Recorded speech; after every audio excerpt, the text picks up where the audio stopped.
Dobrodošli na kanal Kvantni um. Kanal koji se bavi alternativnim razmišljanjem i duhovnošću.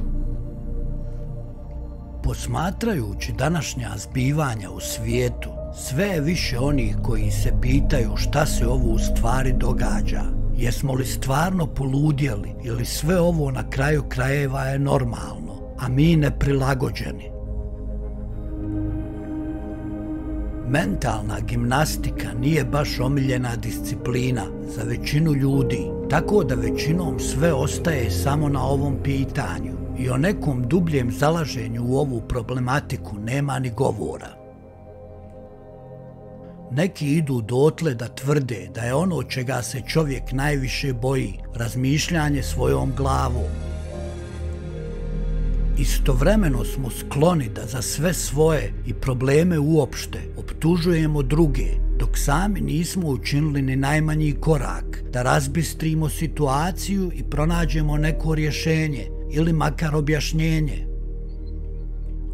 U posljednje vrijeme sve je više i više nas koje neki unutrašnji glas poziva na uzbunu, govoreći nam kako je došao posljednji čas da se probudimo. A mi bunovni niti znamo zašto, a pogotovo kako, to jest većina nas odavno se već smatra budnim. Sve to skupa samo nam unosi dodatnu konfuziju i čini nas još nervoznijim. Mi uostalom mislimo da već sada znamo skoro svu istinu, da smo dobro informisani. Doduše, dozvoljavamo mogućnost da nam je možda par nerelevantnih detalja promaklo. Čovjek koji misli da zna istinu neće ni krenuti u potragu za njom. Kažu da je Buda jednom rekao da čovjek može da napravi samo dvije greške na svom putu ka istini. Prva je da ne prođe cijelim putem, a druga da ni ne krene. Carlos Castaneda s druge strane kaže da svaki čovjek u svojoj dubokoj podsvijesti zna istinu. Međutim, s obzirom da ga ona čini toliko zastrašenim i bespomoćnim, on se trudi da ona i ostane tamo gdje jeste. Oni koji su čitali Bibliju mogli su da vide kako je Isus rekao: saznajte istinu i ona će vas osloboditi. Od čega? Pa mi mislimo da smo već slobodni. U knjizi In Search for the Miraculous Uspensky nam kaže: postoji jedna stara ruska priča koja govori o jednom veoma bogatom čarobnjaku koji je imao mnogo ovaca. Istovremeno ovaj čarobnjak je bio i jedno veoma škrto stvorenje. Tako nije htio da plati drugima da mu čuvaju stado, niti je htio da investira pare u ogradu kojom bi ogradio pašnjake gdje su pasle njegove ovce. Stalno se dešavalo da neka ovca odluta u šumu, upadne u neku jarugu i tako dalje. Međutim, najgore je bilo to što su ovce počele da bježe, jer su shvatile da čarobnjaka jedino zanima njihovo meso, koža i vuna, a to im se naravno nimalo nije sviđalo. Na kraju čarobnjak se dosjetio. On je hipnotisao svoje ovce, a onda ih ubijedio da su one besmrtne i kako uopšte neće osjetiti kada im on bude gulio kožu. Čak naprotiv, za njih će to biti jedno veoma prijatno iskustvo. Ubijedio ih je i u to kako je on u stvari jedno veoma dobro stvorenje i da ih toliko voli da bi sve za njih učinio. I na kraju im je čak i obećao i to ukoliko im se nešto i desi, to se nikako neće dogoditi kada one misle da hoće i sigurno ne na onaj način na koji one misle da će se desiti. Te je stoga najbolje da one uopšte ni ne razmišljaju o tome. I ne samo to, čarobnjak je ubijedio ovce da one u stvari ni nisu ovce. Tako je nekima od njih sugerirao da su lavovi, drugima da su orlovi, trećima da su ljudska bića, a nekima i da su čarobnjaci. Nakon ovoga, sve njegove brige da će mu ovce pobjeći, jednostavno su nestale. One nikada više nisu bježale, jednostavno su mirno čekale trenutak kada dođe njihov red da im čarobnjak odere kožu. U knjizi Gnostika, ezoterična tradicija istočnog pravoslavlja, Boris Moravjev kaže: da li čovjek umire u krevetu ili na palubi nekog interplanetarnog broda, njegovo stanje se suštinski nimalo ne mijenja. Sreća. Pa učili su nas da naša sreća traje onoliko dugo koliko traje i naša iluzija. A šta je to iluzija? Niko ne zna, a istovremeno se utapamo u njoj. Kad bi samo znali šta je to iluzija, onda bi znali šta je i njena suprotnost, šta je istina. Ta istina bi nas onda mogla osloboditi iz ropstva. O kakvoj vrsti ropstva razgovaramo? Pa mi mislimo da smo mi manje više slobodni. Najbolji zatvor je onaj čiji zatvorenici ne vide ogradu, te tako većina njih ni ne zna da je u njemu, jer kada bi znali, možda bi im palo na pamet da bježe. Ovako i vuk sit i ovce na broju. Tako nam pravoslavna ezoterika poručuje da je prvi korak u pristupu definisanja ograde i zatvora i prilaza samom putu koji vodi napolje iz njega, taj da čovjek prestane da laže, kako sebe, tako i druge. Međutim, istovremeno priznaje da je to veoma teško, jer je cijeli ovaj svijet, realitet, zasnovan na laži. Te s obzirom da smo toj laži izloženi cijelo vrijeme, mi ne znamo istinu.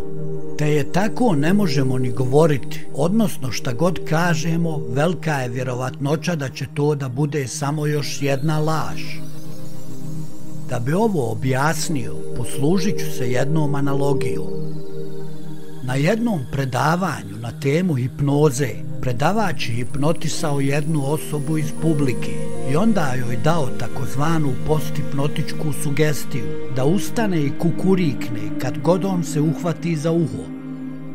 Naravno, kada ju je povratio iz hipnoze, ta osoba se vratila nazad u publiku ne sjećajući se ničega.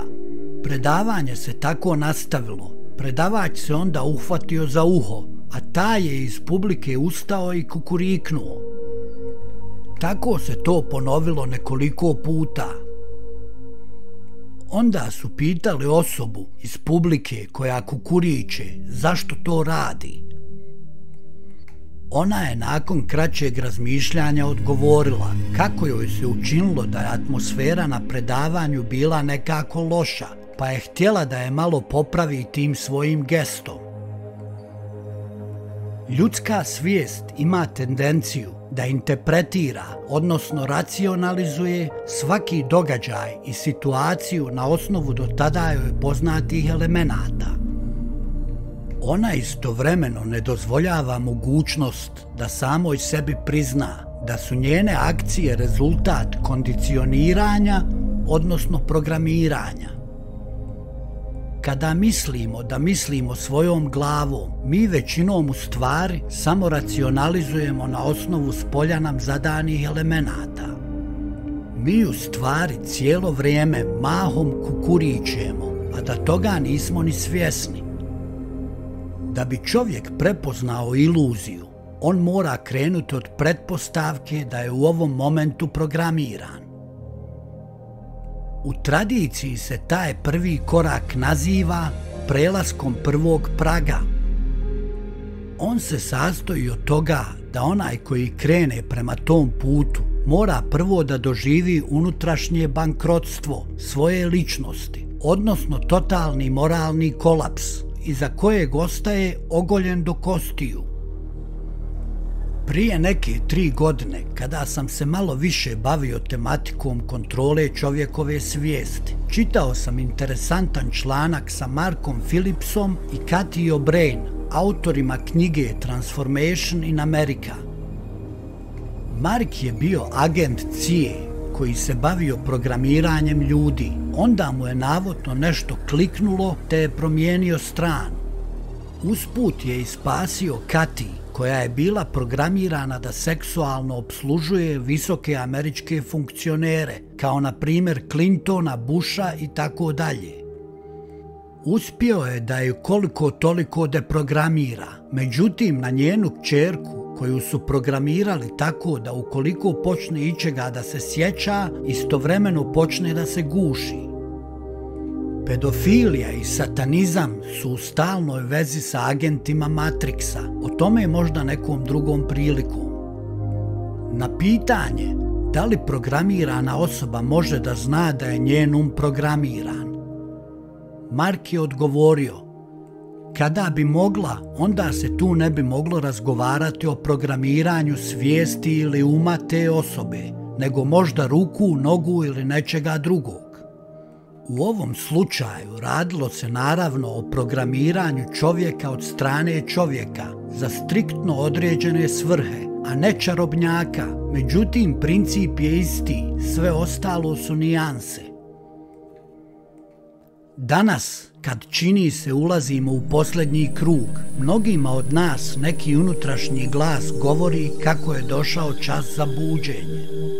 Mnogi tvrde da smo došli ovamo i u ovo vrijeme sa određenom svrhom i potpuno se slažem sa tim.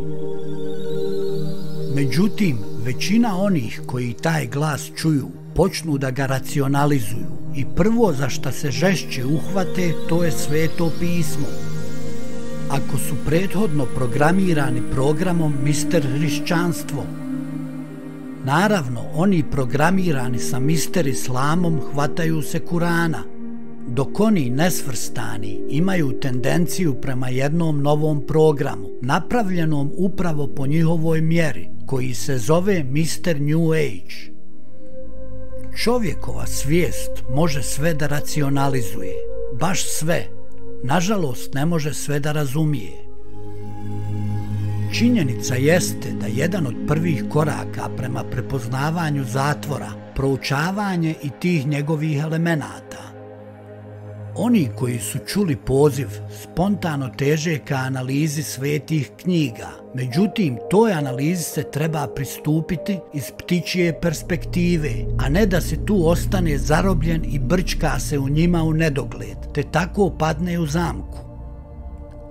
Uostalom, u ovim vremenima možda je najbolje slijediti svoju intuiciju, jer je ona jedina prirodna i istinska sa čime trenutno raspolažemo. Veoma je bitno razumjeti principe kontrole ljudske svijesti, jer je to jedini način da bi se ljudsko biće i oslobodilo od nje. To da li će jedno ljudsko stvorenje danas koristiti svoj ili još bolje rečeno odreći ga se, sa ciljem da bi nekoga što vjernije slijedilo, nekome ugađalo, nekome se klanjalo i tako dalje. To je njegova individualna odluka, odnosno izbor, i za taj svoj izbor morat će da snosi konsekvence. Završit ću ovaj video sa navodom iz knjige Buđenje, Anthony de Meloa. Našao neko orlovo jaje i stavio ga pod kokoš. Orlić se izlegao kada i pilići i odrastao sa njima.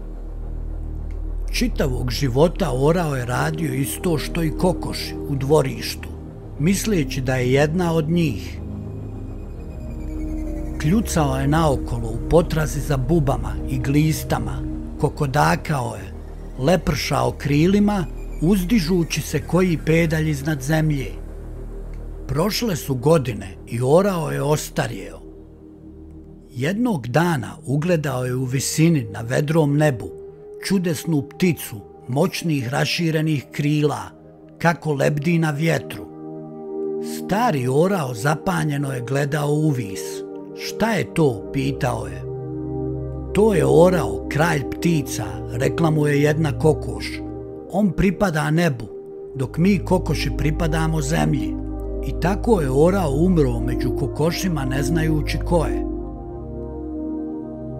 Hvala vam na gledanju i do idućeg videa. Ćao, veliki pozdrav!